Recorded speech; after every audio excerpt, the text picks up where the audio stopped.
Assalamualaikum warahmatullahi wabarakatuh. Kawan, sebelum Anda memulai aktivitas hari, kita ikuti kajian syarat hikmah Dialog Fajar. Assalamualaikum warahmatullahi wabarakatuh. Alhamdulillah kawan, pagi hari ini saya Fitriana Ayu yang kembali bersama Anda di program Dialog Fajar. Semoga Anda pun juga dalam keadaan sehat ya, seperti saya pun juga pagi hari ini, termasuk hatinya bahagia. Anda pun juga, amin amin ya rabbal alamin. Dan di studio kawan sudah hadir Ustadz Ali Muafa dari Pesantren Al-Quran Nurul Falah Surabaya. Assalamualaikum Ustadz Ali. Waalaikumsalam warahmatullahi wabarakatuh. Alhamdulillah. Alhamdulillah. Sehat ya Ustadz? Alhamdulillah sehat lahir dan batin. Masya Allah, itu itu batin penting. kadang ya Ustadz ya. Batin itu kan kadang hubungannya dengan ketakwaan kita alias iman gitu ya Ustadz Ali ya.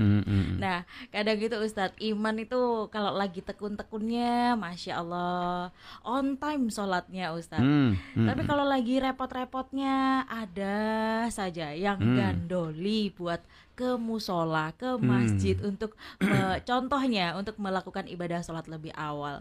Supaya iman kita ini bagaimana ya Ustadz ya, tetap stabil begitu Ustadz. Monggo selengkapnya bersama Ustadz Ali Muafa. Baik, bismillahirrahmanirrahim. Assalamualaikum warahmatullahi wabarakatuh. Waalaikumsalam warahmatullahi wabarakatuh. Bismillahirrahmanirrahim. Kita selalu menyebut asma Allah yang maha pengasih, maha penyayang. Alhamdulillahirabbil alamin. Kita bersyukur selalu pada Allah Subhanahu wa taala. Allahumma shalli wa sallim wa barik ala sayyidil mursalin wa ala alihi wa sahbihi ajma'in. Kita juga berterima kasih ya. Kalau bahasa sekarang ini yang memberikan penghargaan, tapi kita tidak bisa. Kepada siapa? Baginda Nabi Agung Muhammad sallallahu alaihi wasallam dan seluruh penerusnya. Ya, kalau Mbak Ayu berbicara iman, akhirnya saya ingat ya, Rasulullah itu kan Nabi yang amat sayang kepada umatnya. Hal iman itu beliau menyatakan secara khusus, al-imanu, dan iman itu yazidu, bisa bertambah. Tambah kuat, tambah baik. Tetapi juga wayang kusu dan bisa juga berkurang. Tidak berhenti di situ, ternyata beliau mengatakan berapa tambahnya iman itu. Itu tak terhingga, ya, unlimited, hingga keimanan seseorang yang meningkat sangat maksimal itu tak ada ukuran dan bandingan dari makhluk Allah yang ada. Sebaliknya Rasul mengatakan sampai seberapa surutnya iman itu bisa terjadi. Itu sampai 0 pun bisa. Bayangkan kalau kita, kawan, kalau kita punya iman ini sampai surut, sampai 0. Lalu apa yang terjadi pada diri kita? Saya berpositif thinking bahwa Nabi itu selain sangat menyayangi kita, beliau juga memberi warning sebagai tanda kasih sayangnya kepada kita dan sebagai tanda tanggung jawabnya kepada masyarakat yang dipimpinnya.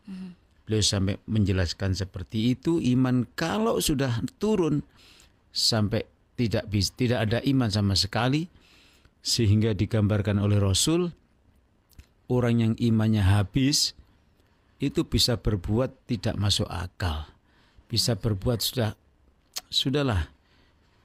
Orang melihat tak mungkinlah kok ada manusia bisa berbuat seperti itu. Ya.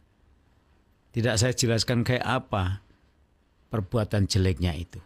Tapi kalau kita ya seharikan manusia yang imannya hilang, ya berkurangnya sampai sedemikian habisnya, maka dia bisa berbuat apa saja yang tidak masuk akal bahwa itu adalah perbuatan manusia. Nah, maka tugas kita, kawan, adalah memupuk ya, iman ini dengan sebaik-baiknya. disirami setiap hari supaya selalu segar.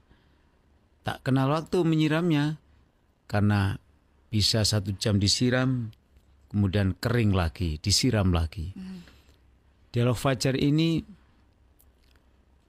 juga kita harapkan kawan bisa memupuk rasa iman kita yang sangat kuat, semakin kuat, sehingga kita menjadi orang yang sangat terhormat di hadapan Allah Ta'ala. Lalu dengan apa kita memupuk iman supaya sangat kuat dan semakin kuat? Di antaranya adalah dengan sholat yang khusyuk. Waduh, tadi Mbak Ayu bilang sholat kadang-kadang kita ini di awal waktu, tidak tepat waktu kadang-kadang ya. Ya emang yang ranking yang pertama itu kata Nabi sholat itu di awal waktu. Ya. Lalu ranking di bawahnya adalah masih dekat dengan awal waktu, tapi tidak masuk kriteria di awal waktu. Jadi di tengah-tengah sebutlah begitu ya.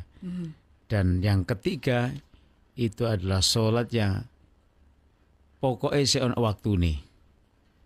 Ya, jadi habis salam terus belum mambaan wis ganti waktu gitu. Iya.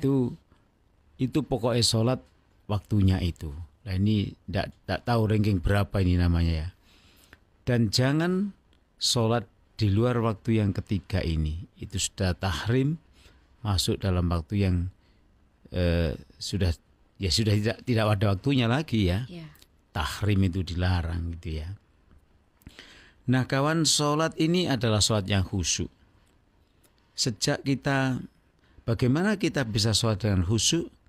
Di antaranya adalah memahami apa yang kita baca, mengambil hikmah ya apa yang kita gerakkan, baik dari gerakan jasad kita, anggota tubuh kita, maupun gerakan hati kita dan lisan kita ketika mengucapkan bagian-bagian atau seluruh apa yang kita ucapkan dalam sholat.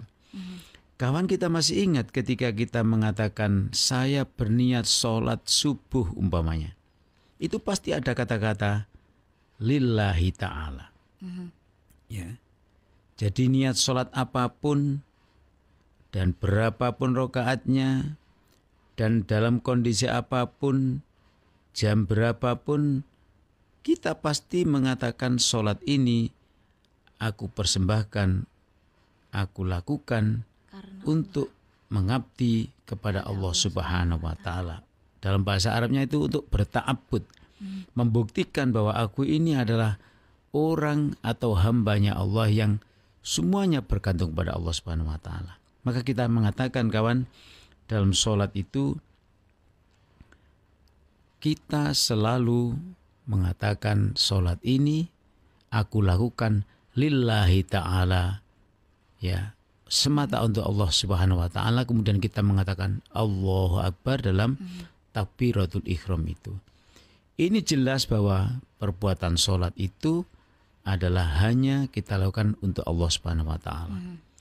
Jadi ketika kita memahami niat kita itu, ya, bagi yang niatnya dengan bahasa Arab, ya, lalu diucapkan dengan usolli, ini mohon maaf ya kalau saya ambil contoh ya. Usolli saya niat fardhu subhi, sholat fardu subuh. Ya. Rok'ata ini 2 rokaat. Fardhon dan sholat ini adalah wajib. Aku lakukan lillahi ta'ala, semata untuk Allah Subhanahu wa Ta'ala. Itu pernyataan niat yang baik diucapkan maupun dalam hati. Baik redaksinya tam atau seperti itu maupun redaksinya mungkin kurang lebih seperti itu. Nah jadi setiap gerakan akhirnya kita nyatakan dengan asma Allah.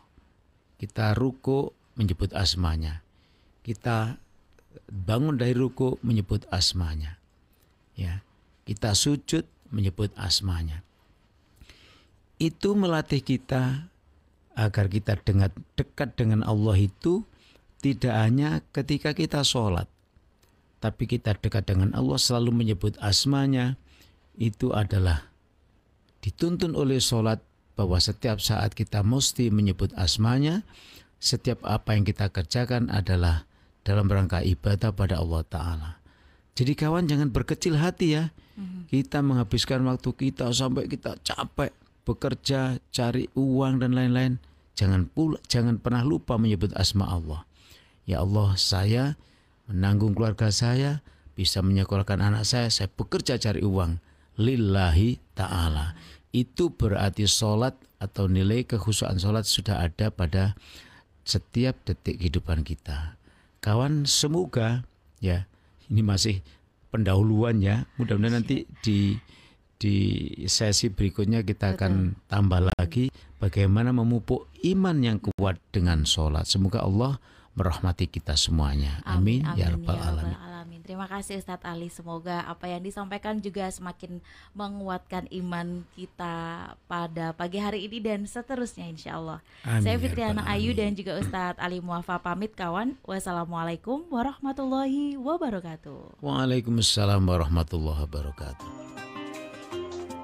Program Dialog Fajar yang baru Anda simak kerjasama Suara Surabaya dan Pesantren Al-Quran Nurul Falah Surabaya, lembaga dakwah yang amanah, profesional, dan berbasis Al-Quran. Pesantren Nurul Falah mencetak guru-guru Al-Quran dengan metode tilawati dan tahfidz Al-Quran. Informasi dan pemberian donasi hubungi 031 828 1278 atau nurulfalah.org. Wassalamualaikum warahmatullahi wabarakatuh.